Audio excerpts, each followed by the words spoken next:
Felices los normales, esos seres extraños, los que no tuvieron una madre loca, un padre borracho, un hijo delincuente, una casa en ninguna parte, una enfermedad desconocida, los que no han sido calcinados por un amor devorante, los que vivieron los 17 rostros de la sonrisa y un poco más.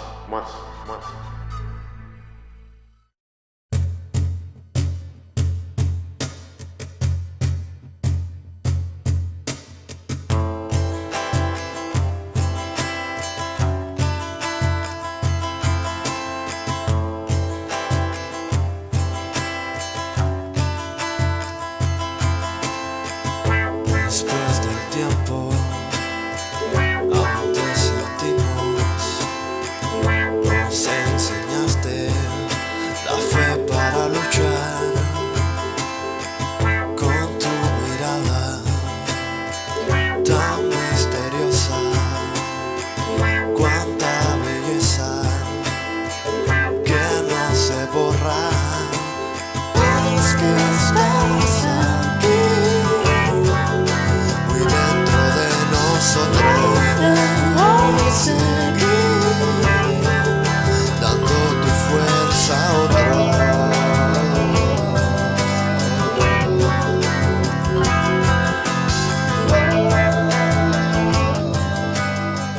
Era una mujer bella, era una mujer que tenía una mirada tan profunda que no era muy fácil mantenerla en la vista, así enfocada todo el tiempo, porque tenía una vibración muy fuerte. Era una gente que tenía un espíritu.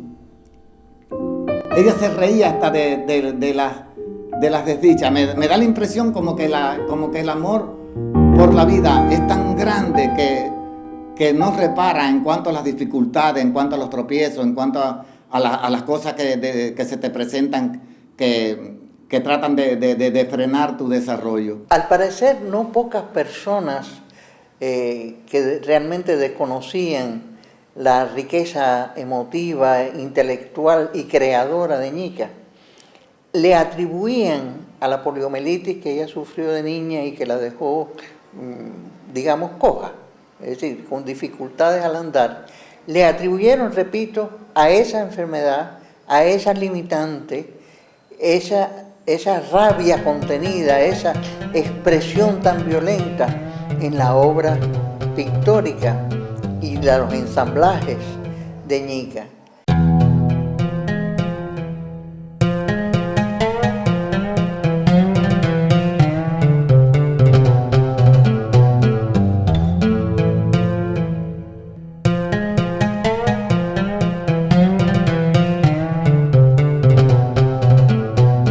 Entonces yo le hice el comentario a Ñica en ese momento y la respuesta de ella fue categórica. Dice: ay chica, y tantos cojos hay que no pintan.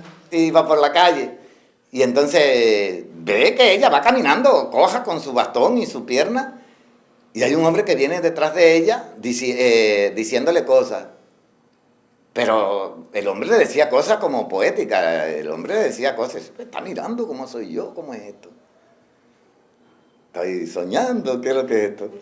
Y entonces hace como que se va a arreglar algo así y se detiene para que el hombre pase. Y cuando el hombre pasa, el hombre estaba cojeando igual que ella.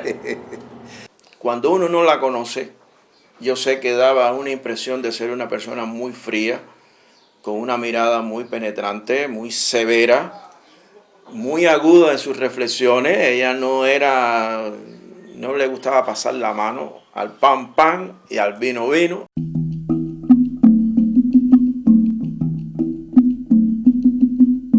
Los llenos de zapatos, los arcángeles con sombreros, los satisfechos, los gordos, los lindos, los Rintintín y sus secuaces, los que, cómo no, por aquí, los que ganan, los que son queridos hasta la empuñadura.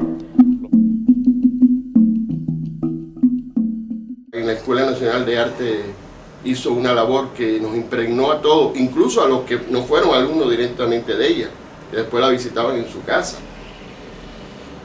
Y lógicamente Antonia era, por su obra y por su forma de comunicación tan diáfana, tan honesta, era un ejemplo para los estudiantes de arte de los años 60. Yo fui asistente de Antonia, alumno ayudante. Antonia era una gran pintora, pero también se consideró y todavía se considera en el mundo de la pedagogía de las artes plásticas una de las grandes pedagogas, una de las maestras a la que todos queríamos tener como profesora. La mayoría ni siquiera habían sido alumnos de ella. Se metían en sus clases, la perseguían, iban a su casa casi de incógnito. Con una pedagogía extraordinaria, pues nos cuestionaba qué camino seguir, qué veía mal, qué veía bien. Y fue triste que la expulsaran de la escuela. Incluso el pretexto para sacarla de la escuela a finales de los 60 fue que ella llegaba tarde a las clases.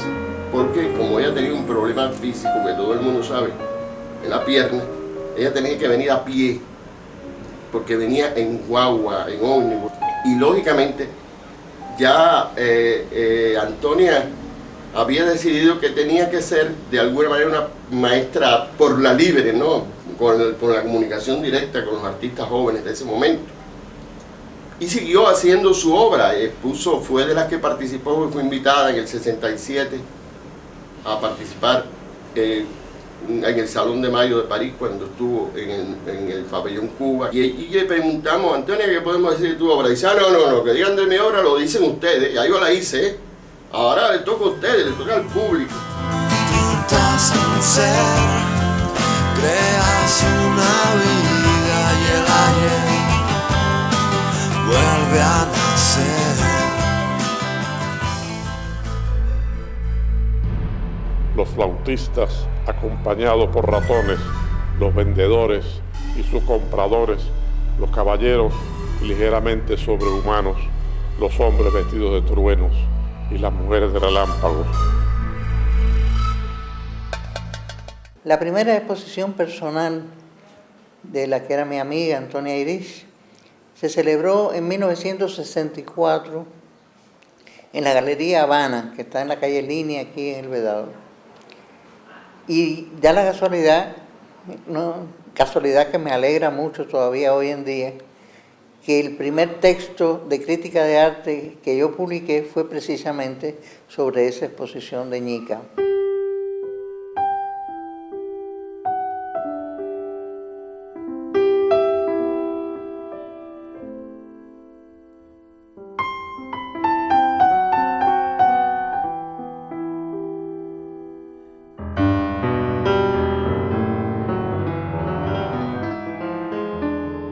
Yo tuve una larga entrevista con Ñica, ya desde un punto de vista profesional, para poder escribir eso. Y le pregunté, como se suele hacer, qué pintores habían influido más en ella o qué pintores a los cuales ella acudía más, pensando que me respondería, por supuesto, Goya y quizás entre los más contemporáneos a Bacon. Pero no, me sorprendió como Ñica solía sorprender con su respuesta que no, que era de Kooning, a quien ella estaba acudiendo en esos momentos. Y otra sorpresa me llevé, porque cuando estábamos conversando sobre la Anunciación, que en ese momento pensé y sigo pensando que es la obra cumbre de Antonia Irish.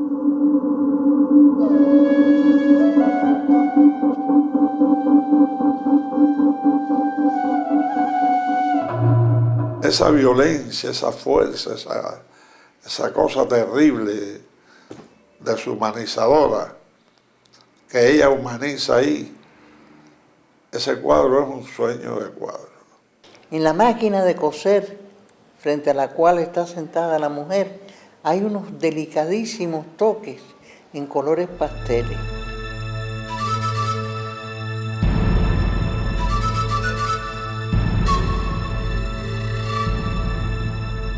Cuando se lo señalé a Ñica, ella me confesó que le venían de la admiración y del impacto que había tenido en ella durante un viaje a Italia la obra de Giotto.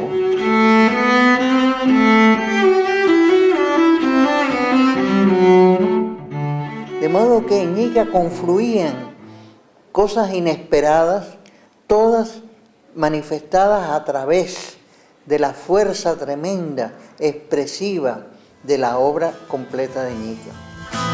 Con un pincel nos dejas tus días y las marcas que te hicieron crecer. Que el pintor no necesariamente expresa siempre una situación, sino tiene necesidad de convulsionar a las personas y tiene necesidad de hacer cosas que van más allá de un elemento circunstancial y fortuito. Y en Antonio reunía todas esas cosas y no solamente las reunía desde el punto de vista de lo que ella se desprendía de ella, sino también de su realización como en la obra. Claro, nunca nosotros somos bien comprendidos en las cosas porque, dime tú, para hacer esta cosa hay que dedicar una vida para uno poderse descubrir todo ese mundo de cosas. Es como un idioma. Un idioma puede ser muy bueno, el idioma francés o el inglés o el alemán, pero si no te adentras a él, no puedes comunicarlo, ¿no? Ni comunicarte con él. Hay un cuadro que para mí marca mucho en la vida de Antonia, que es el cuadro que ella mandó al salón, no sé si fue del 60 o 60 y pico, que era un cuadro enorme, que está expuesto en el museo. La estigmatizaron con ese cuadro y yo le dije a Antonia que se llevara el cuadro, que lo quitara de la exposición, y Antonia me dijo que no, que ese cuadro tenía que estarse ahí hasta que terminara la exposición, porque ella lo pintó para eso. Que sí tergiversaron. La idea que ella tenía no era problema de ella. Era problema de los que no ven lo que uno dice. Si la obra de Antonia hubiera surgido después del primer lustro de los 80 o en los 90, la obra de Antonia sería una obra crítica más, claro, con la calidad que tiene. Pero no sorprendería a nadie, porque luego aparecieron generaciones de artistas jóvenes desde los 90 con una posición iconoclasta, con una visión crítica, con una visión sincera, con una visión abierta sobre los aspectos también negativos de la realidad, que de alguna manera se vincularon, sin ellos proponérselo, con el espíritu que estaba en la personalidad y en la obra de Antonia. Se retiró a su casita del Juanelo y, lejos de amargarse, empezó a hacer un trabajo social y político en la comunidad.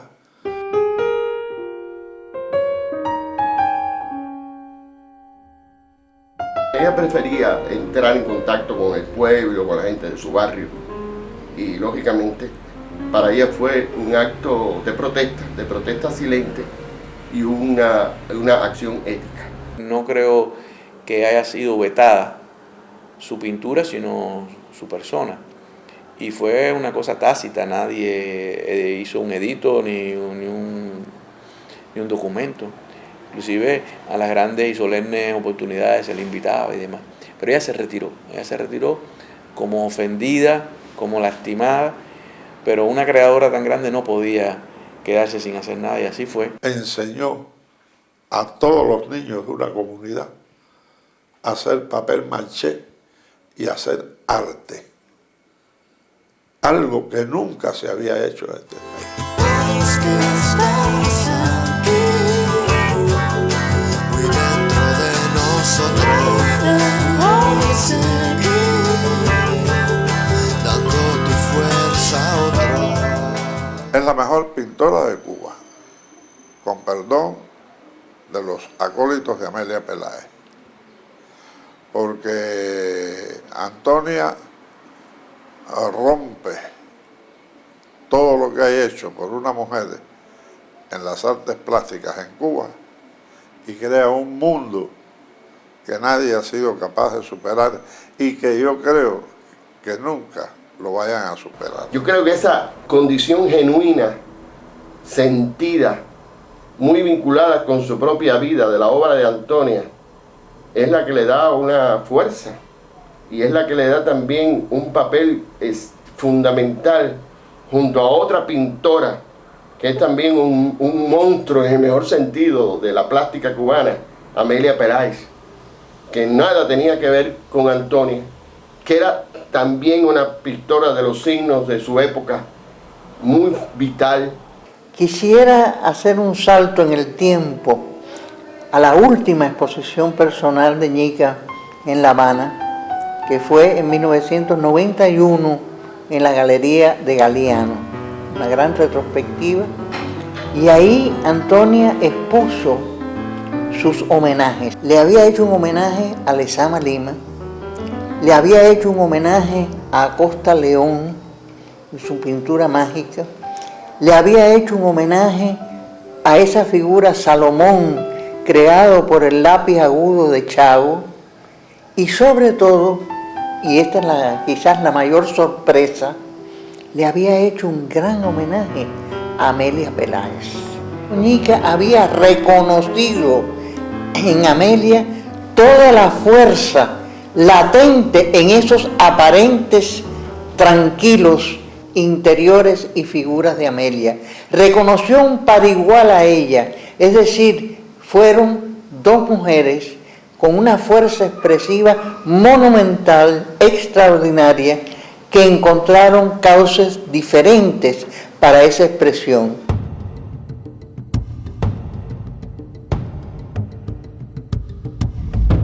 Los delicados, los sensatos, los finos, los amables, los dulces, los comestibles y los bebestibles.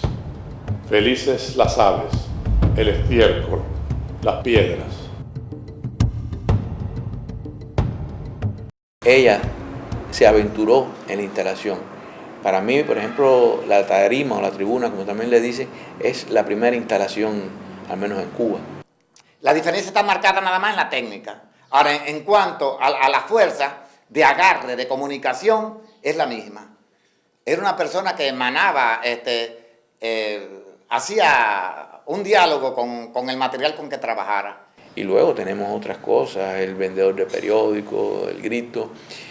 Y esta búsqueda en lo tridimensional está presente en su pintura más, si se quiere, académica, cómo horada el lienzo, cómo lo quema, buscando una segunda dimensión y a veces una tercera.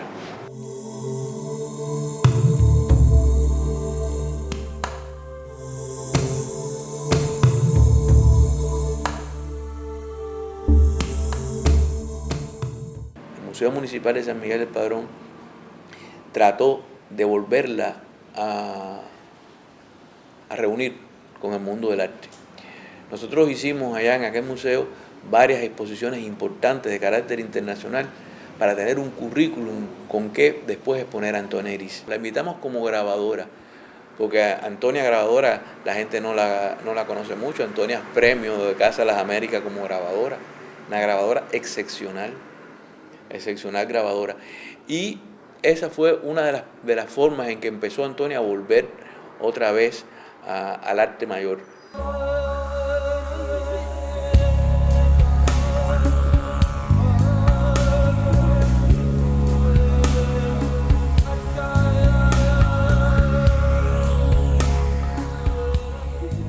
Ya había empezado a pintar en Cuba bajo el empuje del Fondo de Tomás Sánchez, de mucha gente que estuvimos tratando de interesarla en eso, el Fondo de Bienes Culturales. Ella va a los Estados Unidos y empieza de algún modo a identificarse con aquella trayectoria artística que había sido reconocida. Y es triste que ella fallece en los momentos que está preparando una extraordinaria exposición que quizás la hubiera instaurado definitivamente en la valoración universal de arte. A la hora de pintar siempre tengo su sentido de la profesión. Una cuestionadora hasta la saciedad de la burocracia, de la demagogia, de la hipocresía, una muestra de que el arte cumple una función social y sobre todo que sirve para algo en la sociedad. Ella quería hacer eso, la pintura que hizo. Y una de las cosas que plantea es que ella se sentía orgullosa de que fue la cronista del tiempo que le tocó vivir. Así que, dado esa expresión, ella hizo lo que quiso y lo hizo como quiso. Era y fue una de las grandes de la pintura, no cubana, sino de América en general. Si Antonia hubiera vivido en Francia como Wilfredo Lang, sería la gran pintora cubana, pero como vive en Cuba, es la pintora cubana. Ya casi nadie habla de Antonia Egris. Pero no es que pase solamente en nuestro país. Eso pasó en España con Goya. Eso pasó con Velázquez. Eso pasó con Miró, con Picasso.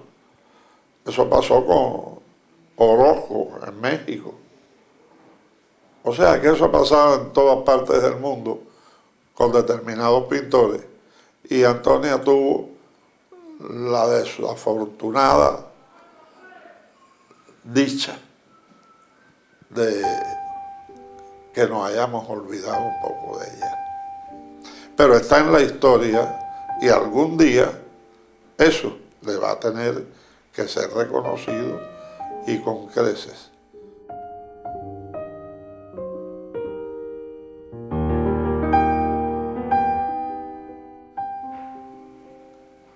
Y en mi corazón, que tiene 4 ventilos, hay uno que es de Antonia.